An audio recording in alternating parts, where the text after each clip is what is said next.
Impaler with her after that win, so let's send it over to her. Thank you very much, D-Man. First up, congratulations, guys, back into the LCS, and, well, in very convincing fashion, a quick 3-0 here. And Mr. Wale, how are you going into this series? Because we've seen the fan vote was very in favor of C9. Maybe some people were doubting how you guys would come out here. We doubt a little bit as well, because our practice didn't go as good as we wanted to. So yeah, we just tried our best and tried to come up with the best tactic we possibly could do. So how good was 4.5 and the practicing on that for you, Impaler? Is that something you like as a jungler this patch? I still think because you can get the Feral Flare so fast on that patch that there's no real downside to go Feral Flare and pick them safe lanes like we did. And yeah, I just utilized that and kind of shut down Santor in that way. Was that the game plan from the beginning? Because it seemed like basically whatever you guys did worked out pretty well, and especially you on Xin Zhao, but even so on Kha'Zix. We saw yesterday when Hilberto on Nip was playing and they kept on going Feral Flare against him. And unless you can really force that early aggression, you kind of struggle and you get outscaled. So I just thought, can Santorin try and shut me down early? Third game, he pretty did. But other than that, I think we did well and we didn't get shut down and we just outscaled.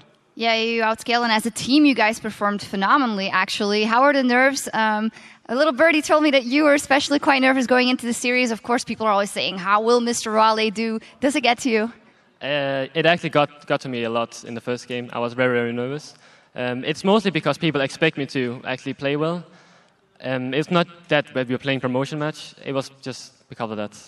But then the game actually, did you feel immediately, wow, it seems like the whole team is on a different level than they have been back in week 11 when you guys went 0-4 and might have crept in a little scared then, but you guys are very solid. Yeah, like after the first game, I think we were all very calm. And that's just allowed us to snowball even further in the next games.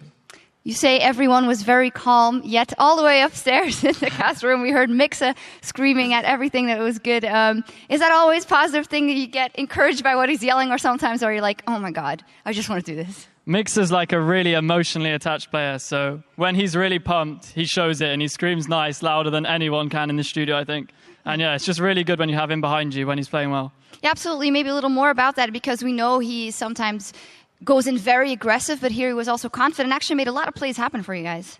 Yeah, I think Leona really complements Mixer's playstyle, because there was a turret defense, 2v4 bot lane, and he's like, yeah, I'm just going in. And Rally's followed it, and they like 4v2'd, well, 2v4'd. It was really incredible, actually. Yeah, when you were defending that tower, were you questioning Mixer's going in right there? But you guys made it. Yeah, a little bit, because I was supposed to just clear the way with my ultimate, but they tanked it.